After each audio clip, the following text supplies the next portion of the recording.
a homeowner is wild. Since I've moved in, which it's only been a week, we've had to get a new washer. Our garage door quit working and no longer opens or closes. Our ice machine and our fridge quit working. Can't figure that out. And now our AC is not working. Breaking news as Warren Buffett's Berkshire Hathaway issues a new warning regarding a decade-long housing price collapse. And you might find the reasons for that warning very interesting. Now, on top of that report, we also have a new report that shows home prices are collapsing in 36% of the top U.S. metro areas. And we're going to show you guys which of those metro areas has the largest home price decline. And our ending segment is a very special segment, as Mitch Vexler has been tasked with creating a new bill to repeal property taxes in Texas that will hopefully be voted on in a special emergency session of the Texas Congress. And before I begin, welcome back to Real Estate Mindset. You guys already know this video is going to be absolutely bonkers. Mitch Vexler, how are you, sir? Well, it's an interesting day in the market. All the precious metals are up. US dollar is down, pretty much status quo, except silver's up 2.3%. That's not status quo. That's doing pretty good. I suspect that it'll be, pretty close to $40 within the next couple of days. So precious metals are running. Yes, they are. And they're absolutely destroying pensions and 401ks when you compare how much has gained more in the last 10 years. In other words, and this is a little off subject, but if you own a 401k and a pension and your employer is not matching it, it's kind of like you're a clown. This article came out over the weekend, July 20th, titled Warren Buffett's Berkshire Hathaway Predicts Major Housing Market Shift Soon. And really, I'm going to scroll down to the middle of the article where it points out two different scenarios happening in the housing market.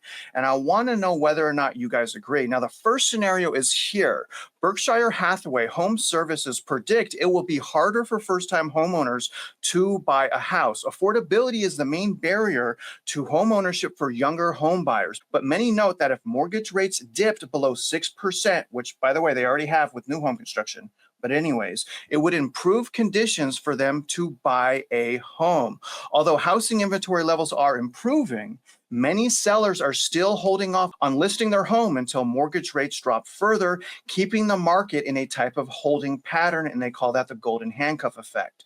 Baby boomers, accumulated significant equity from staying in their homes and paying down their mortgages and benefiting from escalating home prices over the course of 13 to 16 years.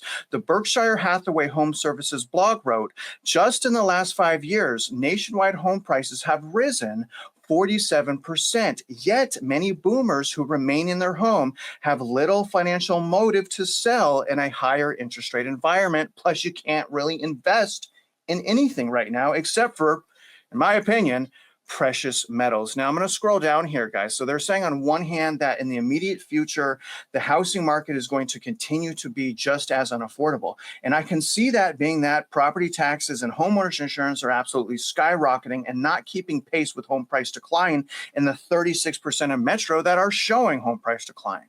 Now, this is their reasoning for a 10-year home price collapse. Berkshire Hathaway Home Services expects a surge in unoccupied homes left behind by baby boomers. As baby boomers age, they are expected to leave behind homes that many prospective buyers won't be able to afford. That's interesting. This could shake the already tenuous housing market as demand among older and younger home buyers shifts towards smaller and affordable homes.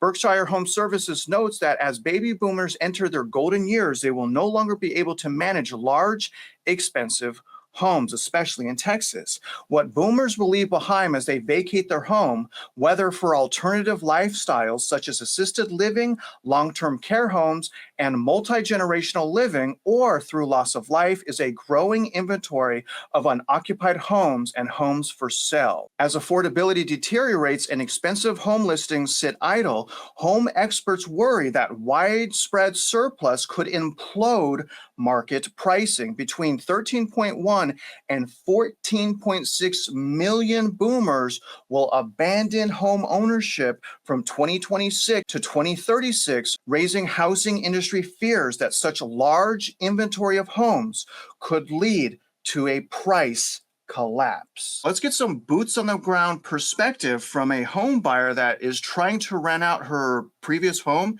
that has a 2% interest rate. In other words, when you're listening to this, I want us to understand that we can no longer recklessly just buy houses without it like almost certainly becoming a financial death trap.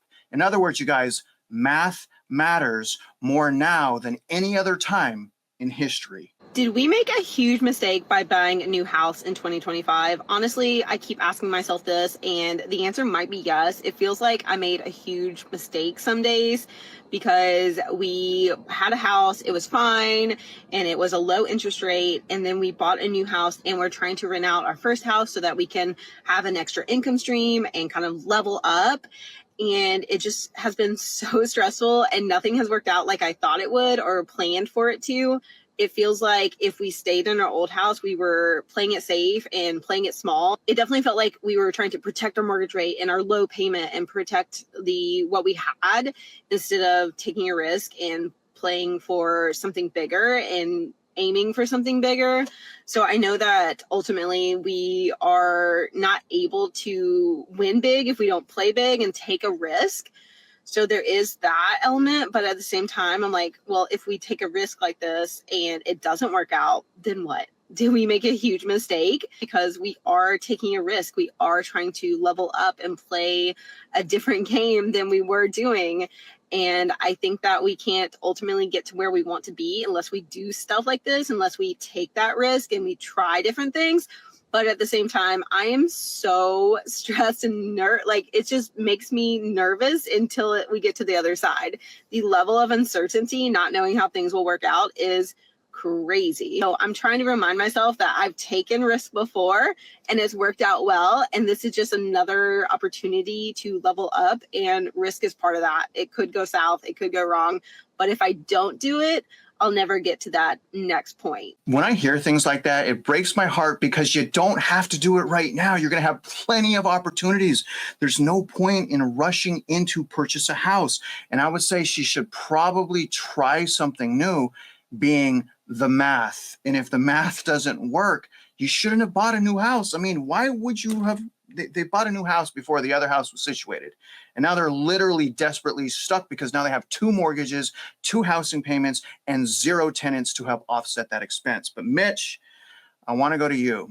I don't know if you want to comment on that, but you go ahead and comment on that. But I also have a question on whether or not you agree with what Warren Buffett and Berkshire Hathaway are essentially saying, that more than likely what's going to lead to a 10-year home price decline is in fact retirees abandoning bigger homes. Do you think that will lead to hypersupply, which that alone will cause home prices to collapse?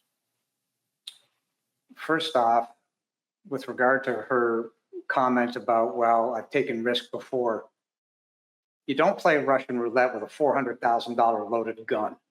You're going to lose. Over and above that, it does come down to the real estate tax. So watch this for a second. I'm typing these notes live as Travis is going through this. And I want to point something out. Berkshire is half right. The reason why they're half right is because the problem is fixable. If you repeal the real estate tax, then more people will enter the market on both sides of the strata. Strata being first-time home buyers, other strata being people who are of retirement age looking to downsize from their current home. Get rid of the real estate tax and people will enter the market. Over and above that, the builders themselves who are not on board for playing, well, we just don't want to enter into this equation, you're dead nuts wrong. You literally are putting a noose around your company's neck. You caused this problem. You're part of it because you don't insist upon repealing the real estate tax in favor of the uniform state sales tax, which means, in fact, you put the noose around your neck. You're stopping buyers from coming to you because you're not catering to those buyers.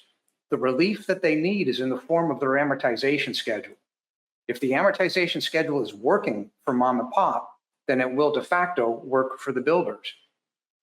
1, 2, and 3, Berkshire, the builders, and mom and pop must require the real estate tax be repealed in favor of the uniform states sales tax. There is no other option. This is it. This is fixable, but these people need to get on board. And by the way, I sent last week an email over to Bill Pulte, who's at Freddie Mac and Fannie Mae, on this exact topic. Their bonds that they're holding aren't worth what they claim they're holding. They can't be, because mom and pop are suffering. Again, the solution, repeal the real estate tax. Well said, sir. Now, I want to dig into locations around the nation that are already experiencing home price decline. This article also came out this weekend, July 20th, titled "Number of Housing Markets with Falling Home Prices Jumps Sharply." So it's accelerating to 109, up from 31 in January. And I'm going to scroll down here because I kind of want you guys to see the timeline here.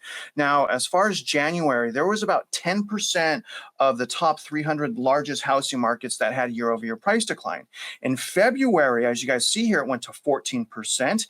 In March, it went to 20%. In April, it went to 27%. May, 32%. In June, 36%. So it's likely that when July numbers come out, it's going to be worse. August number comes out, it's going to be worse. September numbers come out, it's going to be worse. But regardless, let's scroll down here, and I want to show you which of the 36% of the top metro areas have only year-over-year price decline. So we're not talking about from peak. If we looked at these housing markets from peak, which is depending on the housing market, because it's incredibly bifurcated. If it's East Coast, the peak could be right now. If it's the overall housing market, generally it was in 2022 summer. Some housing markets hit a new record in 2024. But regardless, here's the year-over-year price decline. And really surprising, Punta Gorda, Florida is down year-over-year. And this is a lot, 11.88%. Again, that's not peak. Number two, a lot of Florida. A lot of Florida in here. Cape Coral and Fort Myers down 9.56% year over year. It's astonishing. Northport, Sarasota and Bradenton, Florida also down 8.5%. Naples and Marco Island down 7%. First for Florida. Then we go into Texas with Austin leading the way in Texas, down 5.8% year over year. From peak, it's more closer to 20%. Now, number 6 is Tampa, Petersburg, Clearwater, Florida. That's down 5.7%, and the list keeps going. And if you guys really look at this, most of this is Florida and Texas. You have a Hawaii here, you have Louisiana right here. But when you keep scrolling down here, I mean, it's really astonishing, you guys. This definitely the housing market price collapses in Florida and Texas. And in my opinion, predominantly because of the overwhelming amount of new home construction. Now I'm going to listen to some boots on the ground perspective of a young woman that's starting to figure out what she is seeing as far as her peers purchasing homes and BMWs is not a result of their success. It's a result of their rich parents. Listen to this video. When you grow up middle class or lower middle class, you just keep finding out about all the things other people's parents are paying for. Like when I went to college, it was a culture shock to find out that everybody's parents were paying for their college and mine weren't. And then when I graduated and then moved to a city, it was shocking to find out that everybody's parents were pitching or paying for their entire rent. And now, as I'm getting older, I'm finding out that everybody's parents are paying for their weddings and will eventually give them a couple $100,000 for their down payment. Don't try and keep up with the Joneses when the Joneses have very rich parents. Quick question for the viewers.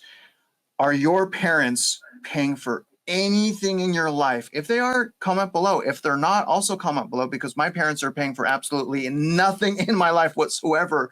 So to me, this is crazy.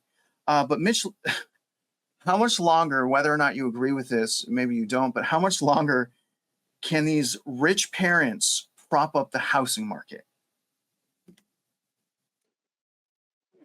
Looking at one person's status in life is an illusion. So you can look at somebody driving a BMW M5 and you think that they have money, except for the fact that the car is leased and probably heavily levered.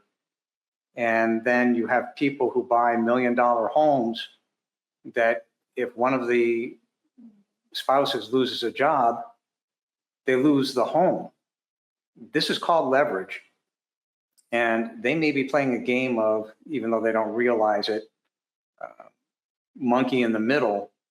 So the problem becomes they're the monkey because they're being batted around back and forth. Well, we should buy this because, as this young lady said, their friends did it.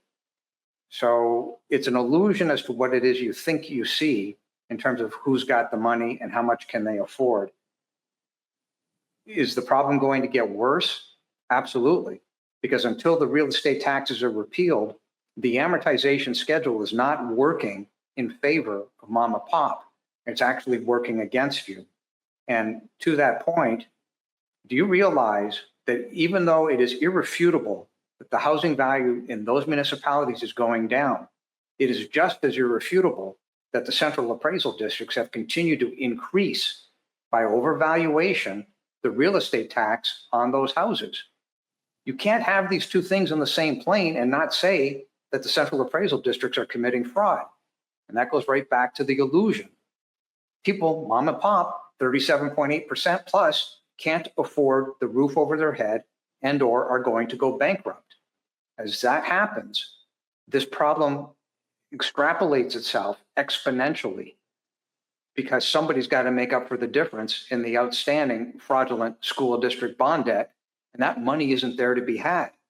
It all comes back to the same thing. You either repeal these real estate taxes real fast, or this system, as people now know it, will implode. Well, speaking of the solution and speaking of repealing real estate taxes, let's move on to that segment.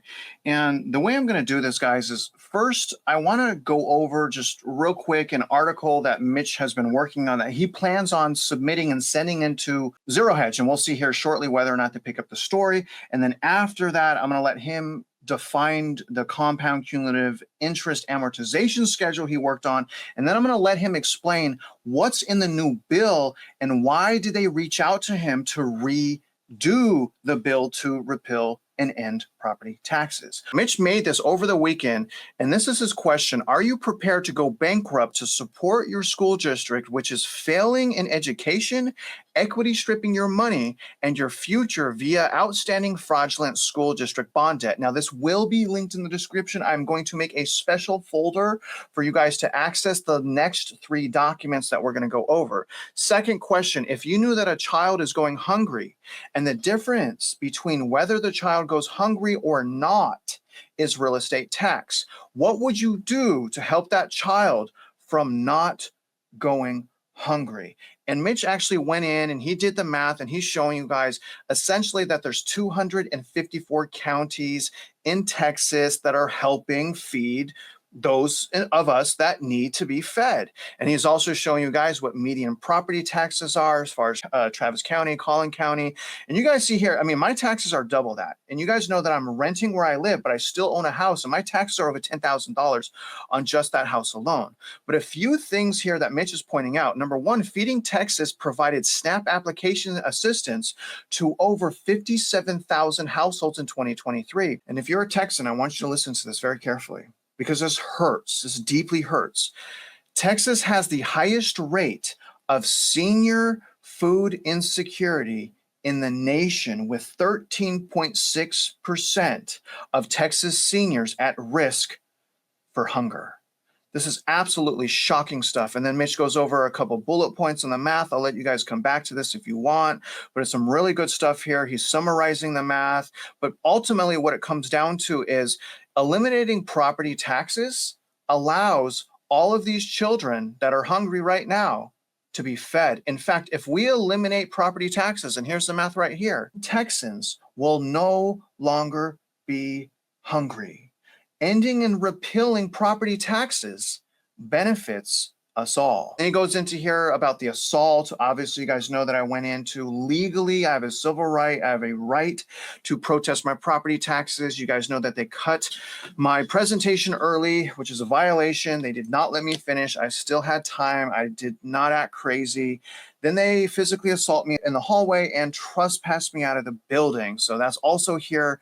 But nevertheless, I want to go into this compound interest calculator, Mitch. Roughly 4 million people that are being fed across the state of Texas.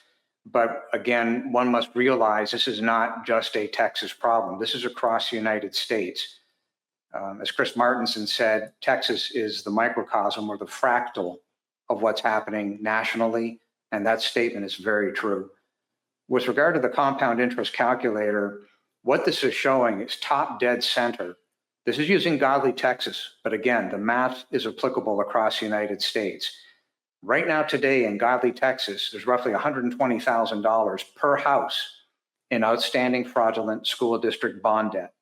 The cost of that debt, the cost of that fraud, is roughly $543 per month. It's over $6,000 per year. Here's the problem. You can see in the graph that over 30 years, the debt is going up over 3x, but top dead center, the payments per month are going up over 11x. There is no money today on the median household income to pay that $543 per month, never mind the compound cumulative effect of the interest over 30 years as of tomorrow morning. The point of the document, the point of the spreadsheet, is that the median household income does not exist. The outstanding fraudulent school district bond debt is just that. It is a fraud for which there is no relief because mom and pop can't pay it. That's not just in Texas, that's across the United States. And that is exactly what that's showing. One other tidbit in there, the median household value per house in Godly, Texas is 160 grand. So what is the true value of that house? Well, the answer would be 160 minus 120,000, $40,000.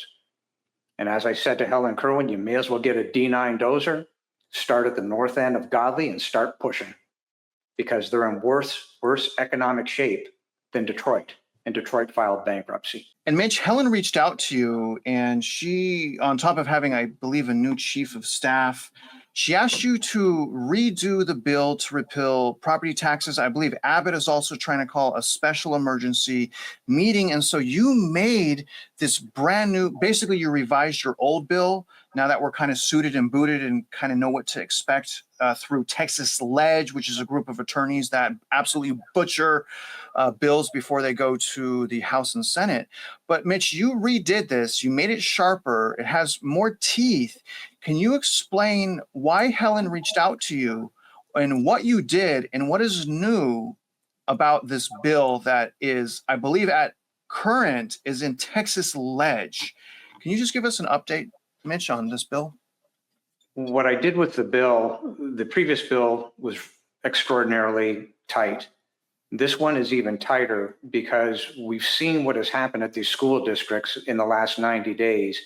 And I have eliminated any ability whatsoever for any school district to ever again create another bond. And the previous bill did have the fact that the bonds that are outstanding must be paid off within a 3-year window. And if they can't, the requirement is bankruptcy of those school districts. And the state of Texas is responsible for $660 billion roughly out of $5.1 trillion across the United States of outstanding fraudulent school district bond debt. This puts the power back into the hands of mom and pop, where they own the land beneath their feet. It's one of the big benefits. There's dozens of benefits. There's even a document I put together called The Benefits of Repealing the Real Estate Tax. Everything is now subsumed inside of this document. This is airtight. Once these bonds are gone, nobody can ever say, well, we're going to create another tax to go and raise more money. It's over. because they can never be trusted, and that's clearly been proven. So over and above that, just to drive the point home of how bad this is and that there is no alternative, I attached that compound interest calculator to the bill because the evidence is irrefutable. These are the bonds. This is the cost of carrying it. And mom and pop don't have the money. You can look at certain areas not too far from where Travis is, called Harris County, where the outstanding fraudulent school district bond debt is roughly $70,000 per house. Well, that's still astronomical given the amount of houses. The smaller the community, the higher the debt load. It's doing the exact opposite of what you want to happen in any society. The bottom line is these people that have participated in this system have in fact committed crimes, financial crimes against mom and pop, have in fact violated straight across the board every property owner's civil rights.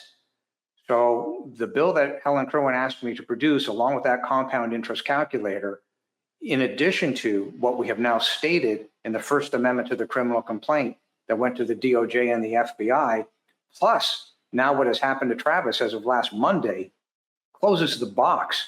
It's irrefutable proof. None of this is up for debate. We've got it on video.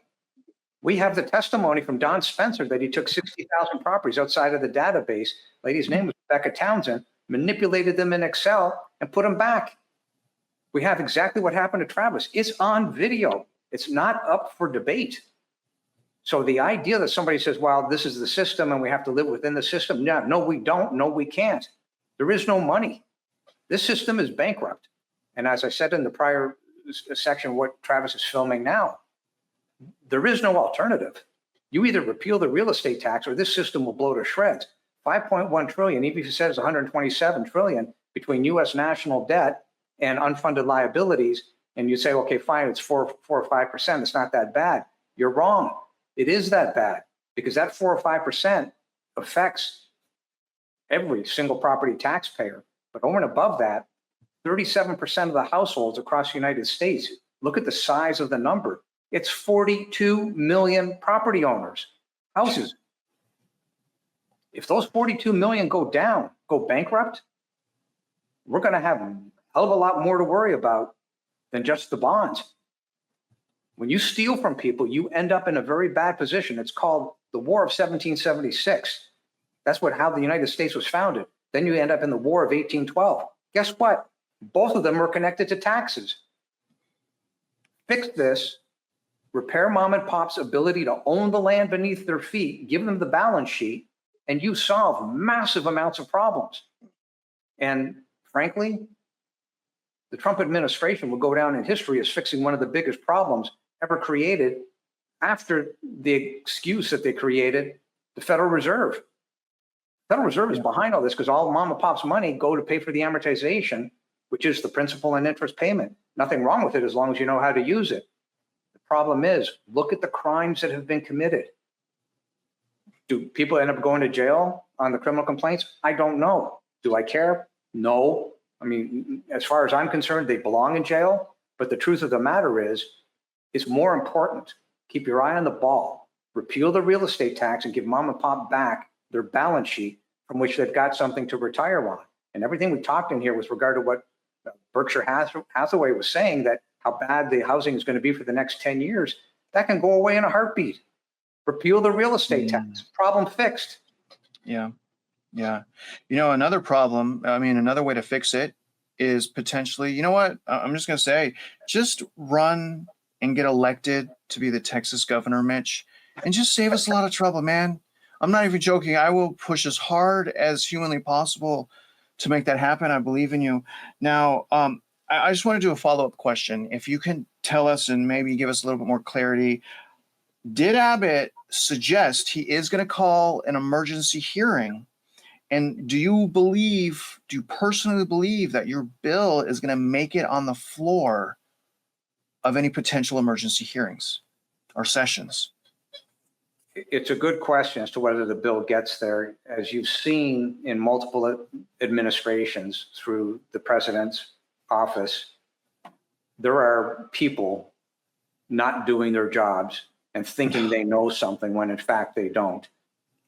So I don't know what's going to happen. There is a rumor that Governor Abbott is going to call an emergency session to deal with these real estate taxes. It is a rumor. It is ideal.